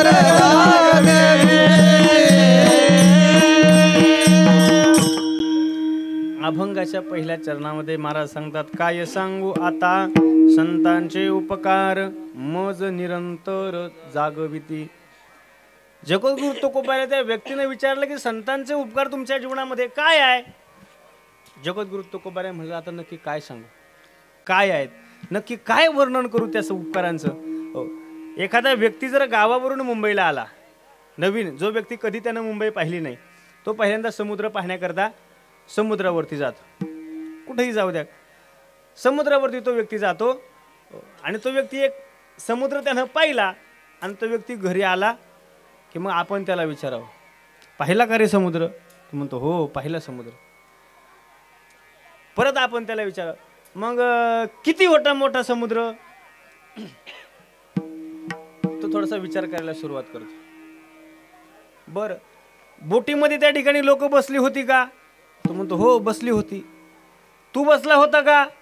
हो म्हटलं बसलो होतो. मग तुझा अंदाजे ज्या वेळेमध्ये बोट समुद्रामध्ये जात होती, समुद्रामध्ये आतमध्ये गेल्याच्या नंतर तुझ्या अंदाजे किती TMC पाणी साठा त्या समुद्रामध्ये असेल? तो परत डोक्याला हात लावून बसतो. बरं ठीक आहे जाऊ दे, नाही तुला दोन्ही प्रश्नाची उत्तर आली तर तुझ्या अंदाजे किती तो समुद्र खोल असेल सांगता येईल का महाराज? नाही सांगता येत. एखादा व्यक्ती पहिल्यांदा विमानामध्ये जर बसला, तो त्याचं त्या ठिकाणी मनोगत तुम्ही घ्या, कदाचित तो आपल्याला सांगू लागतो, असं होतं विमान, वरून घरं एवढीशी दिसत होती, असं पाहिलं तसं पाहिलं. फक्त त्याला एकच प्रश्न विचारा, विमान हे आकाशामधून चाललं, तुझा अंदाज किती मोठं होतं आकाश? सांगता येईल? नाही सांगता येणार महाराज. अरे समुद्राची खोली सांगणं कठीण आहे, समुद्राची व्यापकता सांगणं कठीण आहे, आकाशाची व्यापकता सांगणं कठीण आहे. अगदी त्याप्रमाणे तो व्यक्ती जर त्याला आपण विचारलं की याचं संपूर्ण आम्हाला त्या ठिकाणी सांग, याचं काय आहे, तो व्यक्तीच्या तोंडातून सुद्धा शब्द येतात महाराज की नक्की काय सांगावं. आता समुद्रात किती पाणी आहे हे कधी मोजता आतापर्यंत कोणी मोजलं नाही. समुद्र किती खोल आहे हे आतापर्यंत कोणी सांगितलं. आकाश किती मोठं आहे, आकाशाचं क्षेत्रफळ किती आहे हे आतापर्यंत त्या ठिकाणी कोणी सांगितलं नाही. म्हणून कोणी सांगितलं नाही तो म्हणतो आता तुम्ही विचारता खरं, पण मी नक्की काय सांगू? का? एखाद्या गोष्टीची व्यापकता त्या ठिकाणी मोजता येत नाही, खोली मोजता येत नाही, लांबी मोजता येत नाही, रुंदी मोजता येत नाही, किंवा किती त्या समुद्रामध्ये पाणी साठा आहे ही गोष्ट सुद्धा मोजणं अशक्य आहे. अगदी जगद्गुरु तुकोबाराया सुद्धा त्या ठिकाणी बोलले की संतांचे माझ्या जीवनामध्ये इतके उपकार आहेत की आता मी काय सांगू, काय सांगू आता संतांचे उपकार मज निरंतर जागविती. काय सांगावे? जगद्गुरु तुकोबाराया म्हणतात 3 वर्ग आहेत पहा. काही व्यक्ती आपल्याला जीवन जगत असताना उपकारावरती अपकार करताना पाहायला भेटतात. नंबर 1चा वर्ग आहे, ज्यानं त्या ठिकाणी मुंबईला आणलं, शिकवलं, घडवलं, मोठं केलं, नोकरी लावून दिली, ज्या वेळेमध्ये राहण्याची खाण्याची सोय नव्हती, आपल्या सर्व पोटापाण्याची सोय केली, आणि आपण त्याच्याबरोबर जर बोलत नसा तर आपण कोण आहे? कृतज्ञ. त्याच्यासारखा कृतज्ञ दुसरा कोणी नाही. उपकारावरती अपकार करणं अशी माणसं आपल्याला त्या ठिकाणी पाहायला भेटतात. ज्यांना वाढवलं, मोठं केलं, पक्वा शिकवला, कीर्तन शिकवलं, किंवा ज्यांच्या मार्फत आपण संप्रदायामध्ये त्या ठिकाणी आलो, आपण जर त्याच गुरुजींना नाव ठेवत असू तर आपल्यासारखा दुर्भागी दुसरा कोणी कसेही असले तरी ते आपले कोण आहेत? गुरुजी आहेत. ह्या गोष्टीचा ज्या वेळेमध्ये आपण स्वीकार करतो त्या वेळेमध्ये आपण कृतज्ञ आहोत असं त्या ठिकाणी स्वतःला म्हणून घेऊ शकतो. परंतु जीवन जगत असताना माणसं कृतज्ञ झालेली दिसतात. ज्ञानोबा एक छान सुंदर प्रकारच्या ओळीमध्ये सांगतात, जेथेची या कृपा लाहिजे वरू, तेथेची मनी हा व्याभिचारू, कायमी भस्मासुरू अर्जुन म्हणे. ज्या वेळेमध्ये युद्धाचा प्रसंग आला, कुरुक्षेत्रावरती, धर्मक्षेत्रे कुरुक्षेत्रे समवेता युत्सव मामका पांडवाश्चैव किम कुर्वत संजय. हा युद्धाचा प्रसंग निर्माण झाला. अर्जुनानं त्या ठिकाणी धनुष्याला बाण लावला. समोर पाहतं तर कृपाचार्य, द्रोणाचार्य, भीष्माचार्य, अरे बापरे, ज्यांच्याकडे मी शिकलो त्यांच्याच विरोधामध्ये त्या ठिकाणी मला बाण चालवावा लागेल. अर्जुन म्हणू लागला, मी काय कायमी भस्मासुरू अर्जुन म्हणे. भस्मासुरानं काय केलं? ज्या भगवान शंकरानं त्यांना वर दिला. काय वर दिला? ज्या वेळेमध्ये भगवान शंकरची स्नान संध्या ज्या वेळेमध्ये आटपत होती, भगवान शंकराला दररोज चिता भस्म लागायचा, अंगाला लावण्याकरता भस्म लागायचा, आणि तो भस्म आणून देण्याचं काम तो काय करायचा? भस्मासूर करत होता. एक दिवशी भरपूर अशा प्रकारे उशीर झाला आणि तो आलाच लवकर नाही. तो लवकर आला नाही भगवान शंकरापर्यंत. भगवान शंकरजी म्हटले, काय बाबा कुठे गेला होता? म्हटलं आज कोणी मेलं? कोणच मेलं नाही. चिता भस्म, ज्या मेलेल्या माणसाचा भस्म आणायचा ना अंगाला लावायचा. भस्मासूर म्हणला आज कोणीच मेलं नाही. भगवान शंकरजी म्हटले बापरे तुझ्या ह्या गोष्टीमुळे जर माझ्या पूजा येत असेल, ह्या गोष्टीमुळे जर पूजेसाठी व्यत्यय येत असेल तर भगवान शंकरजी म्हटले तुला मी आजपासून वर देतो. भगवान शंकरजींनी त्या भस्मासुराला वर दिला. ज्या व्यक्तीच्या डोक्यावरती तू हात ठेवशील त्याचं काय होईल? भस्म होईल. म्हणले उद्यापासून तुला अजिबात उशीर लागणार नाही. भस्मासुरानं तो वर स्वीकारला. जोपर्यंत त्याच्यामध्ये अहंकार नव्हता तोपर्यंत भस्मासुराला जर तो भस्म भेटला नाही तर तो एखाद्या माणसाच्या डोक्यावरती हात ठेवायचा, तो माणूस मरून जायचा. मग त्याचा भस्म घेऊन काय करायचे? भगवान शंकरजीपर्यंत त्या ठिकाणी तो पोहोचायचा. परंतु ज्या वेळेमध्ये त्याच्यामध्ये अहंकार निर्माण झाला, लोक त्याला घाबरू लागली. महाराज आता मरायला कोण घाबरत नाही? सर्वच माणसं त्या ठिकाणी मरणासाठी घाबरतात. भस्मासूर आला असं म्हटलं की लोक गावाच्या गाव सोडून पळून जायचे. अहंकार त्याच्यामध्ये तयार झाला. तो इतका तयार झाला. एक दिवस नारद महर्षींची भेट झाली. नारद महर्षींची भेट झाल्याच्या नंतर त्यांच्या डोक्यावरती हात ठेवण्याचा प्रयत्न केला महाराज. नारद महर्षी होते. ते म्हटले माझ्यासारख्या साधूला मारून तुझा काही उपयोग होणार? एक काम कर म्हटले, ज्यानं तुला हा वर दिलाय ना त्याच्या डोक्यावरती हात ठेव. तो म्हटला मग काय होईल? म्हटलं अरे कैलासासारखं राज्य तुला भेटेल, पार्वतीसारखी सुंदर असणारी पत्नी तुझी होईल, अजून काय पाहिजे म्हटला. त्यालाही ते पटलं महाराज. आणि भगवान शंकराच्या डोक्यावरती हात ठेवण्याकरता तो काय झाला? निघाला. विष्णूजींना प्रश्न पडला की आता यानं जर भगवान शंकराच्या डोक्यावरती हात ठेवला, शेवटी देवानं दिलेला वर आहे, तो कधी खोटा होऊ शकत नाही. तो तुम्ही कुठेही वापरण्याचा प्रयत्न केला तो खराच होतो. भगवान शंकरजीच्या डोक्यावरती हात ठेवण्याकरता निघाला. भगवान विष्णूनं त्या ठिकाणी मोहिनीचं रूप घेतलं महाराज. भगवान विष्णूनं मोहिनीचं रूप घेतलं आणि त्याच्या रस्त्यामध्ये येऊन काय झाले? उभे राहिले. उभे राहिल्याच्या नंतर त्यानं त्या मोहिनीच्या रूपाकडे पाहिलं. आता देव पहिल्यांदाच महाराज इतका सुद्धा नाही. राजस सुकुमार मदनाचा पुतळा रवी शशी कळा लोपलिया सावळे रूपडे चोरटे चित्ताचे उभे पंढरीचे विटेवरी रामा सावळे रूपडे चोरटे चित्ताचे सुंदर ते ध्यान उभे विटेवरी करकटावरी ठेवनिया.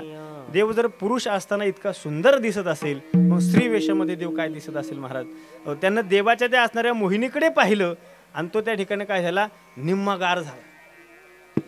देवाकडे पाहत राहिला. देव त्या मोहिनीच्या रूपाच्या कडकडनं असा त्या ठिकाणी गिरक्या घालू लागला. तिला विचारलं भस्मासुरानं, म्हटले कुठं निघालात? ती म्हटली काय नाही, वर शोधण्याकरता मी निघाले. ती म्हटले वा वा, मी सुद्धा वधू शोधण्याकरता त्या ठिकाणी निघाले. मोहिनीच्या रूपामध्ये असणाऱ्या भगवान विष्णूजींना त्या भस्मासुराला विचारलं. म्हटले माझी आट आहे, मी अशा मुलाबरोबर लग्न करील, अशा माणसाबरोबर लग्न करील, त्याला माझ्यासारखं नृत्य यायला पाहिजे. तो म्हटलं आपल्याला काय तसल्या भानगडी जमत नाही, पण तुम्ही जर शिकवलं तर मी ते सुद्धा काय करीन? शिकण्याचा प्रयत्न करील.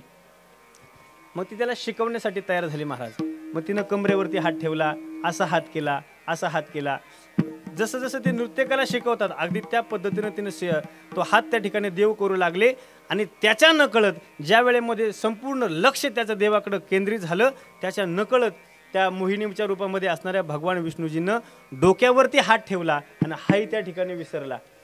जसा डोक्यावरती तिनं हात ठेवला तसा यानंही ठेवला आणि स्वतःचा काय झाला? भस्म झाला. म्हणून उपकार्यावरती जर अपकार करण्याचा आपण जर प्रयत्न केला तर निश्चित प्रकारे आपला सुद्धा एक दिवस भस्म झाल्याशिवाय राहणार. एक वर्ग जीवनामध्ये असा आहे. नंबर 2 महाराज म्हणतात की उपकारावरती उपकार करतो. ज्या माणसानं आपल्यावरती उपकार केले ना, उपकार्यावरती उपकार करणं हे कृतज्ञ असल्याचं लक्षण आहे महाराज.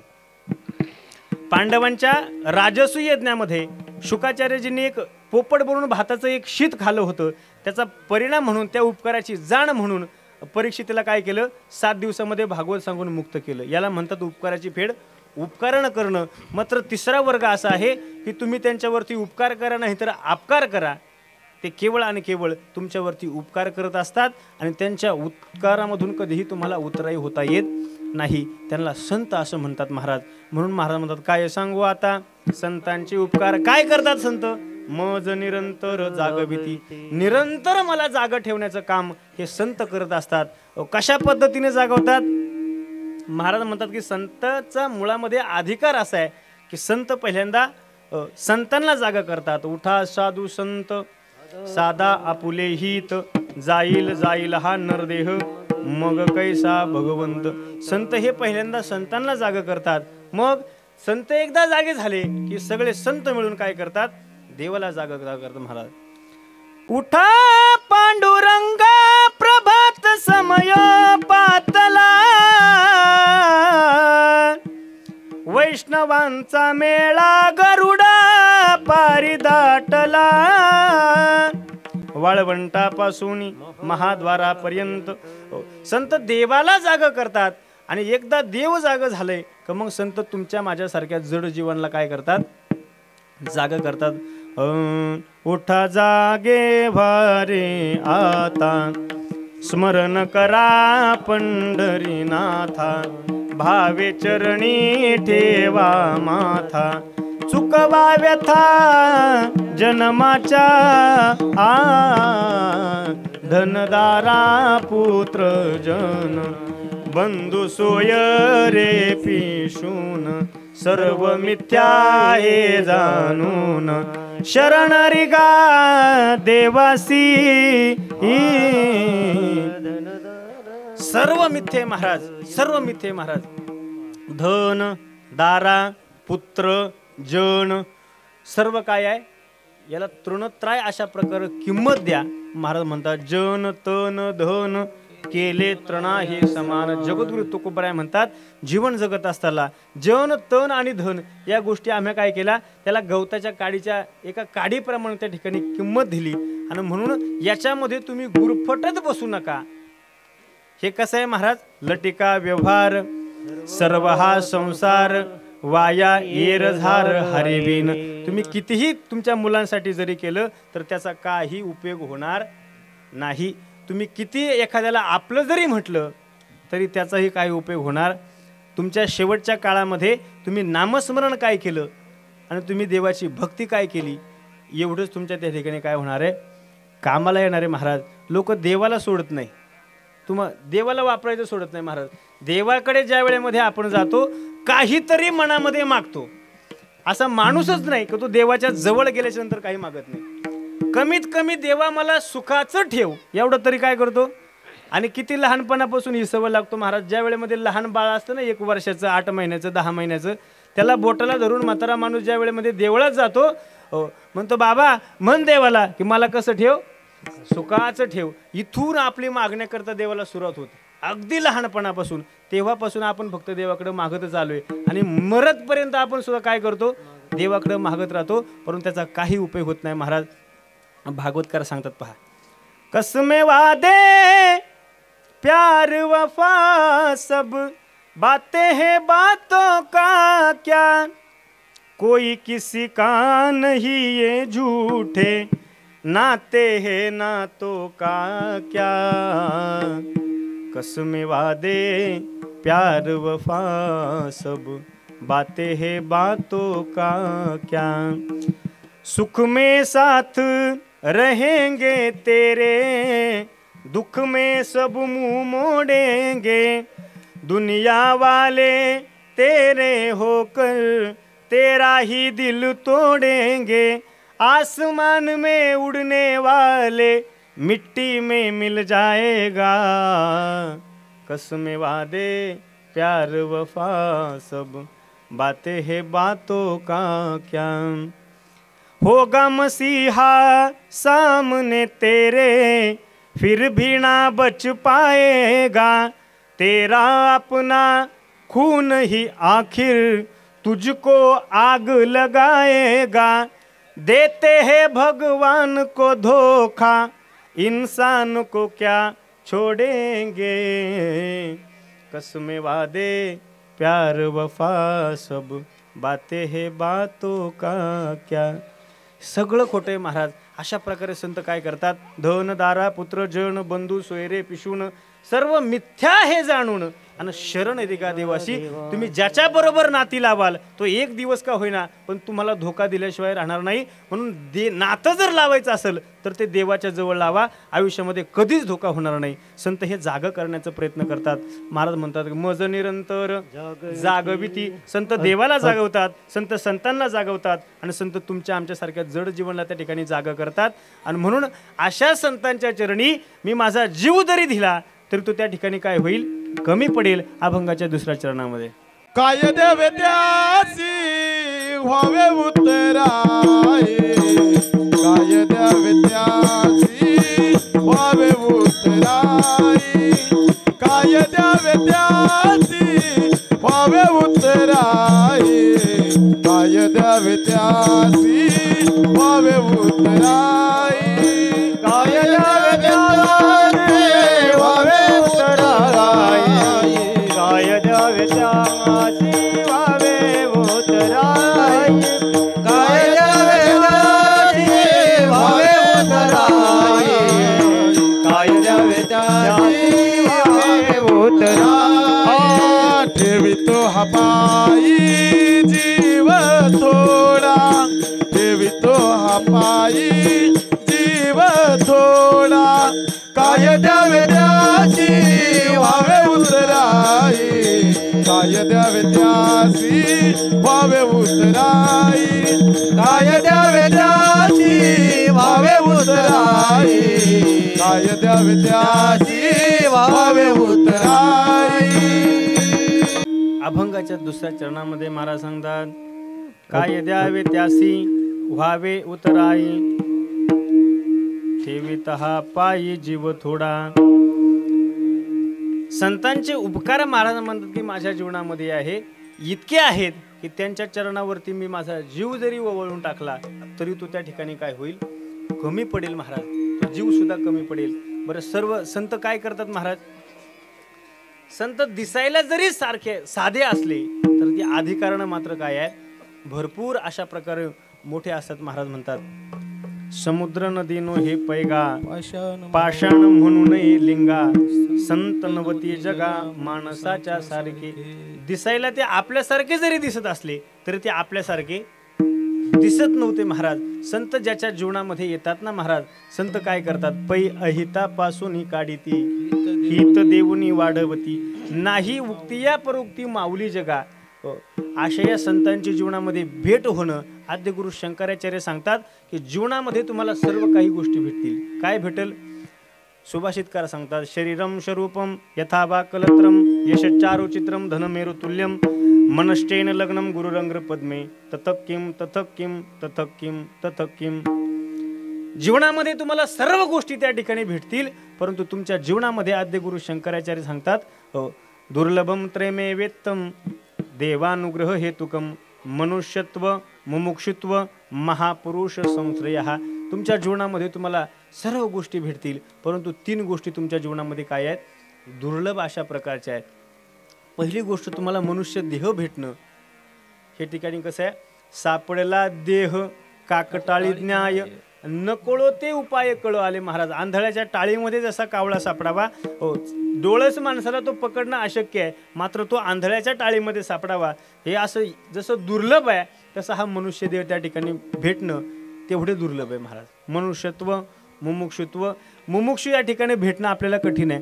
ज्याच्या मनामध्ये मोक्षपदाची प्रचंड इच्छा आहे असा मुमुक्षु आपल्याला भेटणं ती एक दुर्लभ घटना आहे. आणि नंबर 3, परंतु ती आज आपल्या सर्वांची काय झाली, इच्छा पूर्ण झाली महाराज. साधवो नाही सर्वत्रम.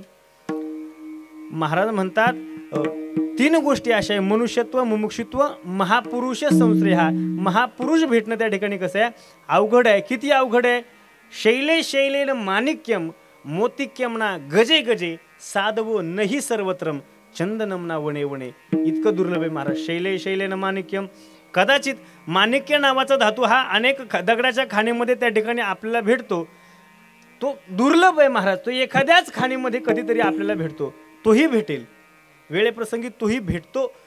असं म्हणतात की हत्तीच्या मस्तकामध्ये मोती नावाचं रत्न आपल्याला पाहायला भेटतं, पण ते दुर्लभ आहे. तो सगळ्याच हत्तीच्या मस्तकामध्ये ते असेल असं निश्चित सांगता येत नाही, परंतु अनेक जर हत्तीच्या मस्तकामध्ये आपण पाहिलं तर ते एखाद्याच हत्तीच्या मस्तकामध्ये तेही आपल्याला भेटेल सुद्धा. महाराज म्हणतात की जंगल प्रत्येक ठिकाणी, आता आम्ही जसं त्या दैसरपासून पुढे आलो तसं जंगलच जंगल आहे महाराज. मग इतकी जंगल मोठी मोठी आहे, मग प्रत्येक जंगलामध्ये कुठे चंदनाचं झाड भेटत असतं का, नाही भेटत महाराज. जसं चंदनाची वनस्पती एखाद्याच जंगलामध्ये त्या ठिकाणी एखादं झाड आपल्याला भेटतं, एक जन्म काय महाराज, हजारो जन्म जरी आपले या दशेमध्ये निघून गेले ना तरी त्या हजारो जन्मामध्ये आपल्याला साधूची भेट होईलच. इतकी ती गोष्ट दुर्लभ आहे. मात्र ती आज काय झाली, आपल्या सर्वांची काय झाली, पूर्ण झाली. स्वतः बाबा या ठिकाणी 2 तास कीर्तन ऐकण्याकरता उपस्थित आहे. फार भाग्यवान समजतो महाराज मी स्वतःला. बाबा साधवो नाही सर्वत्रम चंदनमना वणे वणे, अगदी त्याप्रमाणे आज बाबांची त्या ठिकाणी भेट झाली. साधू माणसं कधीही कुठं जात नाहीत. आपण नशिबान आहात. जे जे बाबांचे अनुग्रहित असतील त्यांचं नशीब इतकं मोठं आहे महाराज, इतकं मोठं आहे की त्याचं काय वर्णन करावं. काय त्यांचा महिमा वर्णुमी पामर, त्यांचा महिम्याचं काय वर्णन करायचं. अशा असणारे संत, त्यांचा अधिकार किती आहे महाराज. महाराज म्हणतात की म्हैसे पुत्रा मुखी बोलवणे श्रुती, चालविली भिंती बैसोनिया, नोहे हा सामान्य महिमा संतांचा, नैवेद्य हातीचा मूर्ती जेवी किंवा फिरविले देऊळ, जगा माझे ख्याती नामदेवा हाती. अजून काय संतांचे दिसायला जरी साधे दिसत असले तरी असायला मात्र कसे आहेत, अधिकार संपन्न आहेत महाराज. जळी दगडा सहित वया, तारी येल्या जैस्याला ह्या, धन्य तुकोबा समर्थ, जाण केला हा पुरुषार्थ. अधिकारानं त्यांचा अधिकार एवढा आहे की ज्या वेळेमध्ये ज्ञानोबरायांना मधुकरी मागण्याकरता आळंदीमध्ये जावं, आळंदीमध्ये गेल्याच्या नंतर त्यांच्या ज्ञानोबरायांच्या झोळीमध्ये कुणीही कधी मधुकरी दिली नाही दिली महाराज. कुणीतरी यावं त्या झोळीमध्ये शेण टाकावं, कुणीतरी ज्ञानोबरायांना चिखलाचे गोळे फेकून मारावेत, कुणीतरी ज्ञानोबरायांना कानाखाली मारावी, लात मारावी, नाही त्या प्रकारे ज्ञानोबरायांचे हाल केले. परंतु तरी सुद्धा कदाचित जर एखाद्या मातेला ज्ञानोबरायांची दया आली आणि आपल्या स्वतःचा मुलगा म्हणून ज्ञानोबरायांकडे एखाद्या मातेनं पाहिलं आणि तिच्या मनातली ममता जागृत झाली, तिनं घरातून काय मूठभर पीठ त्या झोळीमध्ये टाकलं असेल, ते सुद्धा विसोबा खेत्रासारख्या माणसानं काय केलं, त्या पिठामध्ये माती कालवण्याचं काम केलं. मग संतांनी त्यांना दूर केलं का महाराज? नाही केलं महाराज. त्या विसोबा खेचराला आमच्या मुक्ताईनं काय केलं, त्या ठिकाणी गुरु केलं महाराज. नामदेवांचा गुरु त्या विसोबा खेचराला त्या ठिकाणी मुक्ताईनं केलं. तुम्ही काहीही जरी केलात एक वेळेस बाकीच्या ठिकाणी तुम्हाला कुणी माफ करणार नाही, परंतु संत अंतःकरणाने एवढे उदार आहेत की तुम्ही तिथं काही केलं. आम्ही ज्या वेळेमध्ये संस्थेमध्ये होतो त्यावेळी बाबा पाठात नेहमी सांगायचे महाराज, ज्या वेळेमध्ये इतरत्र ज्या वेळेमध्ये तुमच्यावरती अशी कधी वेळ येईल सर्व सोडण्याची त्या ठिकाणी इच्छा तयार होईल, त्यामुळे मध्ये एकच काम करा महाराज, एकतर आळंदीला जा नाहीतर पंढरपूरला जा. कदाचित जर तिथं लाज जरी संतांची लागली, साधूची लागली, तरी तो माणूस उद्धाराच्या दिशेने गेल्याशिवाय राहणार. उदार संत उदार उदार संत उदार उदार भरल्यानंद भांडार संत उदार उदार भरल्यानंद भांडार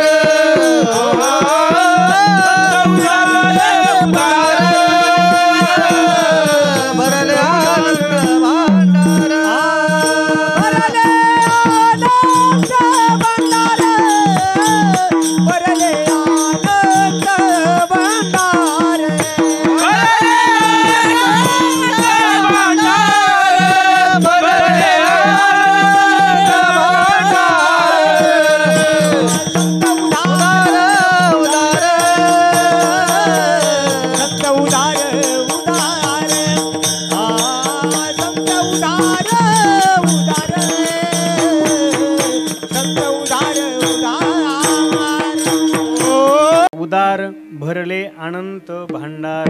किती उदार आहेत महाराज. ज्या ज्ञानोबरायांना त्या ठिकाणी संपूर्ण लोकांनी त्रास दिला, आळंदीतल्या लोकांनी त्रास दिला, अनेक व्यक्तींनी ज्ञानोबरायांना त्रास दिला, परंतु ज्या वेळेमध्ये ज्ञानोबरायांना पसायदान मागितलं त्यावेळेमध्ये ज्ञानोबराय म्हणले का आळंदीतले लोक सोडून आता विश्वासमुखी देवी नाही म्हटले महाराज. असं नाही म्हटले. जगद्गुरु तुकोबा देहूतल्या लोकांनी जगद्गुरु तुकोबारांना त्रास दिला तरी सुद्धा वैकुंठ कमल ज्या वेळेमध्ये झालं त्यावेळेस जगद्गुरु तुकोबारांनी प्रत्येकाला म्हणू लागले, आले चला माझ्याबरोबर वैकुंठाला जायचंय, स्वतः देव नेण्याकरता येतोय. जगद्गुरु तुकोबाराय म्हटले नाही मला मग रामेश्वर भट्टांनी त्रास दिला आणि मला मंबाजीबाऊंना त्रास दिला म्हटले का? नाही म्हटले महाराज. ज्या ज्या वेळेमध्ये संत संतांचं हृदय इतकं विशाल आहे की तुम्ही त्यांना काही जरी कळा ते तुम्हाला सुज्ञ मार्गाला त्या ठिकाणी लावण्याचा प्रयत्न करतात. म्हणून ज्या ज्या वेळेमध्ये आपल्या जीवनामध्ये असा काही प्रसंग येईल, एकटेपणा ज्या वेळेमध्ये वाटायला लागेल ना, त्या वेळेमध्ये एक काम करा, आळंदीला जा, ज्ञानोबांच्या समाधीवर डोकं ठेवा. तिथं गेल्याच्या नंतर जे सुख आहे, तिथं गेल्याच्या नंतर जे समाधान आहे महाराज, ते कुठंही भेटत नाही. बाबा पाठामध्ये नेहमी सांगायचे, ये दरबार है ज्ञानेश्वर भगवान का, ये दरबार है ज्ञानेश्वर भगवान का, यहाँ दर्द और दुख मिटाए जाते हैं, दुनिया के ठुकराए हुए लोग यहाँ सीने से लगाए जाते हैं. ते ज्ञानोबारायांच्या दरबारामध्ये जर तुम्ही गेला तर तुमची जेवणाची आवड होणार नाही, खाण्यापिण्याची आवड होणार नाही, तुमची सर्व व्यवस्था त्या ठिकाणी झाल्याशिवाय राहणार नाही. का? तो संतांचा दरबार आहे. तिथं फक्त द्यायचं काम होतं, तुमच्या बदल्या काही घेण्याचा प्रसंग कोणी तुमच्याकडनं करणार नाही. आणि असे संत त्या ठिकाणी भेटणं हे दुर्लभ आहे.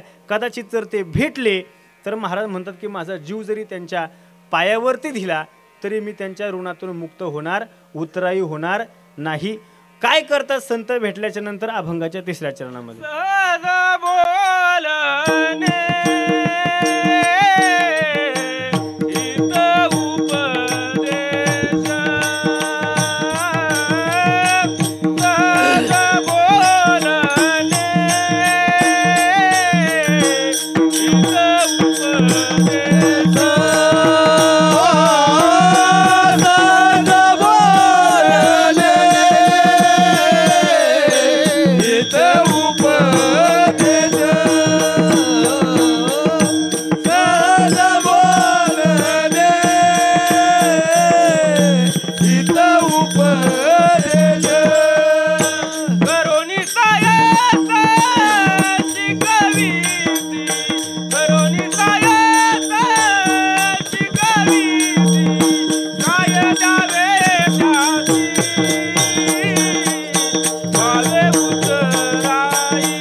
अभंगाच्या 3ऱ्या चरणामध्ये महाराज सांगतात, सहज बोलणे हित उपदेश करोणी सायास शिकविती. संत भेटणं ही दुर्लभ अशा प्रकारची गोष्ट आहे. परंतु जर ते संत आपल्या जीवनामध्ये आपल्याला भेटले तर निश्चित प्रकारे काय करतात, त्यांच्या बोलण्यामधून सहज बोलतात, मात्र तो हिताचा उपदेश होतो. सहज बोलणे हित उपदेश करोणी सायास शिकविती.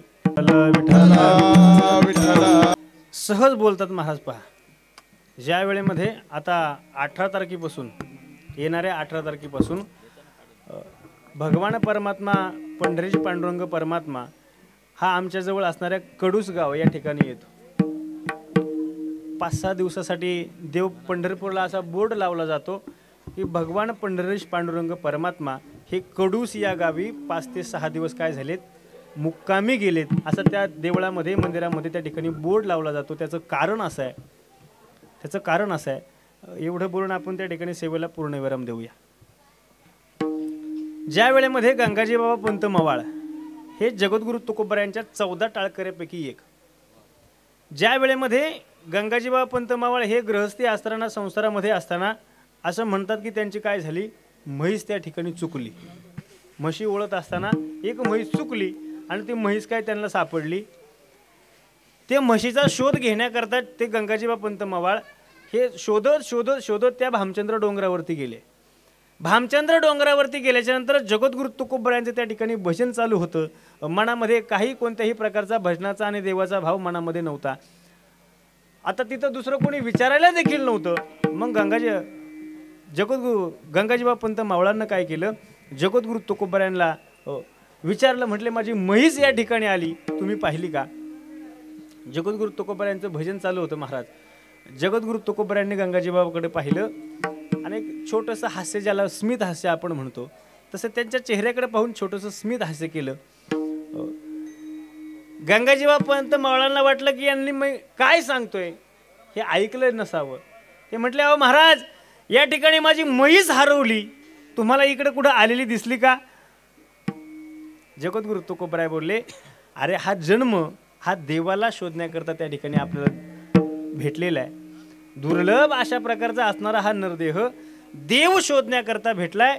आणि तू जर असा म्हशी शोधण्याकरता जर तो वाया घालवला तर कधी तुला त्या ठिकाणी त्या देवाचं दर्शन होईल? जा म्हटले, इथून तुझी म्हैस तुझ्या गोठ्यामध्ये असेल. त्यालाही असं वाटलं, बाबा कडक माणूस दिसतो की काय. गंगाजीबाबांनी त्या ठिकाणी निघाले आणि आपल्या घरामध्ये आले. आता नाराज असताना गंगाजीबा पंत मावळ ज्या वेळेमध्ये घराकडे आले, म्हटले साधूनं सांगितले, संतांना सांगितले, कदाचित जर ते खरं झालं तर थोडासा का होईना पण भाव त्या संतांच्या चरणावरती होता. गोठ्यामध्ये पाहिलं तर म्हैस जागेवरती उभी होती. प्रत्येक घरातला माणूस बाहेर भरवला, तुम्ही म्हैस गोठ्याकडे येताना पाहिली का?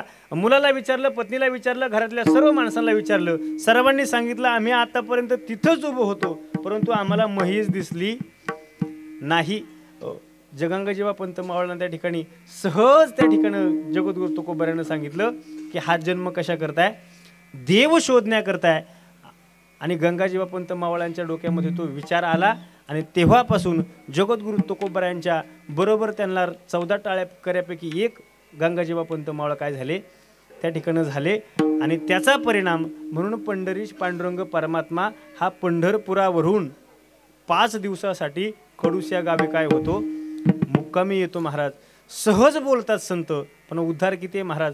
ज्या ज्या वेळेमध्ये जगद्गुरु तुकोबरायांचं नाव घेतलं जातं त्या त्या वेळेमध्ये गंगाजीबाबांचं नाव सुद्धा काय केलं जातं, घेतलं जातं. सहज बोलणे त्याच्यामध्ये हित आहे. ज्या माणसांना पंढरपूरला जाता येत नाही, आता सर्वच माणसांना पंढरपूरला जाता येईल हे शक्य नाही, परंतु त्या माणसांसाठी आमच्या भागाचं मोठं भाग्य आहे, आपल्या 2-3 तालुक्याचं देखील भाग्य आहे. आपण जर कडूसला आलात तरी आपल्याला पंढरपूरला जाण्याची गरज का? देव स्वतः तिथून इथपर्यंत कडूसला येतात. म्हणून सहज बोलणे, सहज सांगितलं, त्याचा उपदेश झाला आणि इतरांसाठी काय झालं, हित झालं. सहज बोलणे हित उपदेश करोणी सायास शिकविती. महाराज म्हणतात की संत काय करतात, सायास करून शिकवतात. भागवतामध्ये सुंदर अशा प्रकारची गोकर्णाची कथा आपल्याला पाहायला भेटते. असं म्हणतात की ज्या वेळेमध्ये गोकर्णाचा जन्म झाला ते ज्ञानी पुढे जाऊन त्या ठिकाणी ते ज्ञानी झाले. मात्र ज्या वेळेमध्ये शिक्षक त्यांचे गुरुजी त्यांना शिकवण्याचा प्रयत्न करायचे, त्यांना काहीही कळत नव्हतं. आपल्या प्रत्येकाच्या हातावरती ज्या रेषा असतात ना, प्रत्येकाच्या हातावरती आडव्या तिडव्या असं म्हणतात की ती काही धनाची रेषा आहे, काही पत्न्याची, मुलाची, असे बरेच काही काही त्या रेषा असतात. धनाची, पदाची, प्रॉपर्टीची, अशा त्या रेषा असतात. त्या गोकर्णाच्या हातावरती एकही रेष नव्हती महाराज, एकही रेष त्यांच्या हातावरती नव्हती. त्यांना ज्या वेळेमध्ये गुरुजींनी त्या हातावरती छड्या घ्यायला सांगितल्या, त्यांच्या हातावरती एकही रेष नव्हती. गुरुजींना पाहिले, अरे बापरे, याच्या काहीच होऊ शकत नाही म्हटले. मात्र गोकर्ण घरी निघून गेल्याच्या नंतर एक अणुकुचीदार अशा प्रकारचा दगड घेतला आणि स्वतःच्या हातावरती काय केल्या, रेषा ओढल्या. रेषा ओढल्याच्या नंतर खऱ्या अर्थानं ज्ञानी नसणारा गोकर्ण, परंतु इतका महान पंडित त्या ठिकाणी झाला. सायास करून गुरुजींनी त्या ठिकाणी काय केलं, शिकवलं. त्याचा परिणाम काय झाला, त्याच्याबरोबर असणारा त्याचा अहोरात्र पाप करणारा, त्रास देणारा, तो धुंदुकारी असणारा त्याचा भाऊ, तोही त्या ठिकाणी काय केला, वैकुंठाला गेला. म्हणून महाराज म्हणतात की सहज बोलणे हित उपदेश आणि सायास करून शिकवतात. कदाचित इथं जवळ मराठी शाळा आहे पहा, जिल्हा परिषदची मराठी शाळा इथं जवळ आहे. कधी त्या खिडकीच्या आतमध्ये आपण जर डोकावून पाहिलं तर शिक्षक पुढे म्हणतात आई आ अननस असं शिक्षक त्या ठिकाणी. आता शिक्षकांना काही ते येत नाही का? येतं महाराज. तरी सुद्धा आपल्या मुलांना त्या ठिकाणी यावं म्हणून परत आईपासून ते शिक्षक सुरुवात करतात. करोनी सायास शिकविती. ज्या वेळेमध्ये आम्ही मृदंग शिकण्याकरता आळंदीला होतो त्यावेळेमध्ये आमच्या बाबांचं त्यावेळे 1992 का 93 मध्ये त्यांचं मृदंगाचं शिक्षण विशारद त्या ठिकाणी कंप्लीट झालं होतं. तरी सुद्धा आम्हाला ज्या वेळेमध्ये ते बरोबर घेऊन बसायचे त्यावेळेमध्ये धागीनाथापासूनच त्या ठिकाणी सुरुवात केली जायची. का? करोनी सायास शिकविती. त्यांना ती गोष्ट येत नाही असं नाही, परंतु सायास करून शिकवणं हा साधूचा संतांचा हा गुरुजींचा तो नियम आहे. विद्यार्थी घडला पाहिजे हा त्याच्या पाठीमागे असणारा काय आहे बोध आहे. आणि म्हणून महाराज म्हणतात की करोनी सायास शिकविती. आणि शेवटच्या चरणामध्ये महाराज म्हणतात तुका म्हणे वत्स धेणुवेचे चित्ती तैसे मज येती संभाळीत. आता गावरान गायीची संख्या थोडीशी कमी झाली, परंतु महाराजांनी कदाचित एखाद्या गावरान गायीचं त्या ठिकाणी ते रूप पाहिलेलं असावं. एखादी गावरान गायी आपल्याला वासराला घेऊन त्या ठिकाणी चालताना जगद्गुरु तुकोबरायांनी पाहिलेली असावी. आणि म्हणून महाराज म्हणतात की तुका म्हणे वत्स धेणुवेचे चित्ती तैसे मज येती संभाळीत. आपल्या कुंडेश्वरच्या डोंगरावरती 80 ते 90 गावरान गायी आहे महाराज. तिथं कधी तुम्ही आलात तर त्या गावरान गायांमध्ये लहान लहान लहान अशी वासरं फिरताना दिसतात. मात्र आपण एखादा जरी वासराला धक्का लावायचा प्रयत्न केला ना 4-5 गाया तिकडनं अशा पळत येतात. का? त्यांच्या चित्तामध्ये दुसरं काही नाही महाराज. तुका म्हणे वत्स. वत्स म्हणजे वासरू. धेणुवेचे चित्तू. गायीच्या चित्तामध्ये दुसरं काहीच नाही. ज्या वेळेमध्ये ताजी व्यालेली गाय आपण डोंगरामध्ये ज्या वेळेमध्ये चरायला सोडतो ती गाय सर्वात पाठीमाग असते. त्याच्यावरती किती तुम्ही धोपाट्या घाला, फक्त गाय गावरान असावी. तिच्यावरती तुम्ही कितीही धोपाट्या घालून त्या ठिकाणी तिला चालवण्याचा प्रयत्न केला ती पाठीमाग त्या ठिकाणी पाहत राहते. आणि मग ती रानापर्यंत कशी बशी जाते. रानात गेल्याच्या नंतर ताजी व्यालेली गावरान गाई ही संपूर्ण पोटभर कधी चारा खात नाही. तिच्या मनामध्ये फक्त आणि फक्त वासराचा विचार असतो. ज्या वेळेमध्ये घरी निघण्याचा टाइम होईल, आता जर तुम्ही गुरं ओढली असतील तर तुमच्या लक्षामध्ये येईल ती गाय सर्वात पुढे पळत येते महाराज. गुरं अर्ध्या वाटत असतील बाकीची तर ती गाय गोठ्यामध्ये येऊन उभी राहिलेली असते. का? तुका म्हणे वत्स धेणुवेचे चित्ती. अगदी त्या गायीच्या मनामध्ये जसं ते वासरू बसावं ना त्या वेळेमध्ये ज्या वेळेमध्ये तुम्ही एखाद्या संतांच्या मनामध्ये बसताना निश्चित प्रकारे जसं गायीची वासराची काळजी ही गायीच्या मनामध्ये असतं तशी भक्ताची काळजी ही देवाच्या मनामध्ये असते. आणि त्या ठिकाणी विद्यार्थ्याची काळजी शिष्याची काळजी ही गुरुजींच्या मनामध्ये असते महाराज. म्हणून कदाचित जर बाबांचा आशीर्वादाची थाप आपल्यावरती जर पडली तर निश्चित प्रकारे आपलं कल्याण झाल्याशिवाय राहणार नाही. का? तुका म्हणे वत्स धेणुवेचे चित्ती आणि तैसे मज येती सांभाळीत. अगदी त्या जसं गायीनं वासराला सांभाळावं तसा बाबासुद्धा आपल्या सर्वांचा सांभाळ केल्याशिवाय राहणार नाही. झालेली सेवा आपणा सर्वांच्या चरणी समर्पित करून सेवेला याच ठिकाणी पूर्णविराम. ज्ञानेश्वर माऊली ज्ञानराज माऊली तुकाराम. काय सांगू आता संतांचे उपकार मज निरंतर जागविती. काय द्यावे त्यासे व्हावे उतराई ठेवीत हा पायी जीव थोडा. आपण सर्व पुणेकर मित्रमंडळांनी सत्यनारायणाची महापूजा त्या ठिकाणी आयोजित केलीत. निश्चित प्रकारे सत्यनारायण महाराज आपल्या सर्वांच्या घरामध्ये सुख शांती आणि भरभराटी देतील यात वेगळं सांगण्याची गरज नाही.